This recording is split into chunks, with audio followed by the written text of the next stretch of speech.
Welcome back. U.S. Steel has released more information about how many workers will be affected by previously announced layoffs at its East Chicago tin mill. The company informed the state that 314 workers will be displaced when the mill is idled this fall. That's slightly more than initially projected. The steelmaker is consolidating its 3 tin mills into 2 facilities, which is why the East Chicago plant is being idled. U.S. Steel blames global competition and imports of low-priced tin for the closing decision. East Chicago Tin makes products like paint cans and tin-plated metals for canned foods.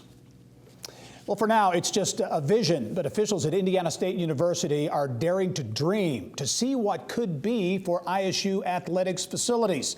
Bill Benner has more in this week's Inside Indiana Sports. Bill. Thanks, Gary. Well, Indiana State officials last week unveiled a master plan for an on-campus athletics complex called the Sycamore Sports District. The plan calls for a new softball field, a basketball practice facility, and perhaps most importantly, an on-campus football stadium. Joining us today to discuss the vision is ISU's Director of Athletics, Sherard Clinkscales. Sherard, welcome. We had you on when you first took the job. It's 4 years already over in Terre Haute, doing a great job.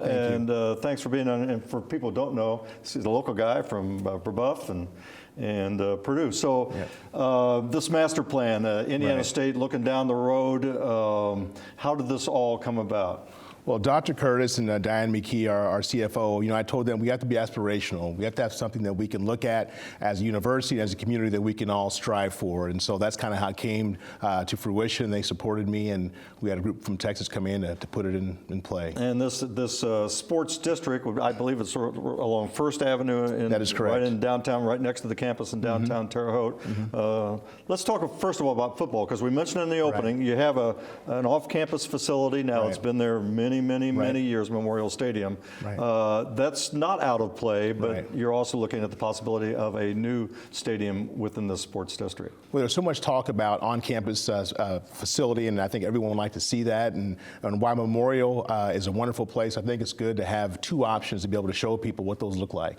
You've had a new baseball facility that's Bob Warren Field. Yeah, Bob Warren Field is a great facility. The softball, if that comes to fruition, would be adjacent to that. Exactly.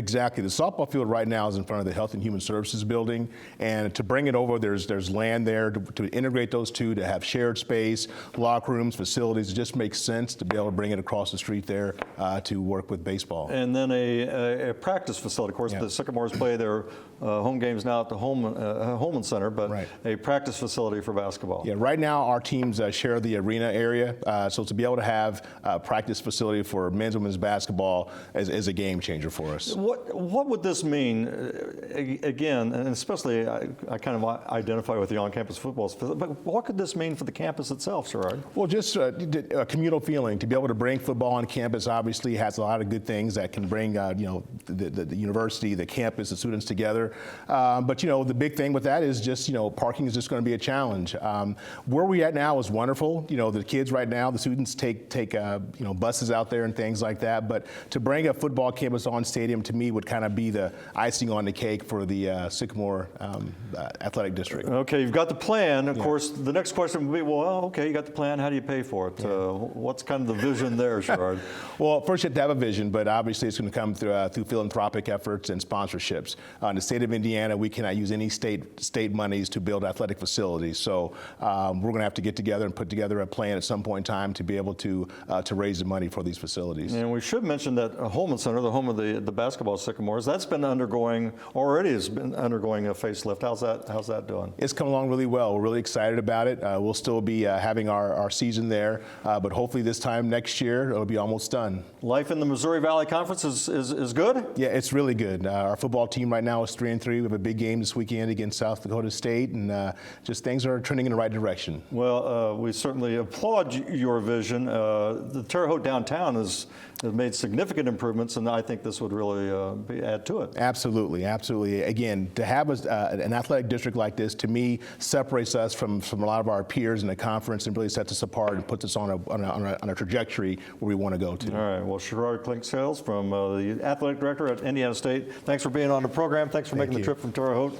Best of luck to you. Gary, thank you. Back to you.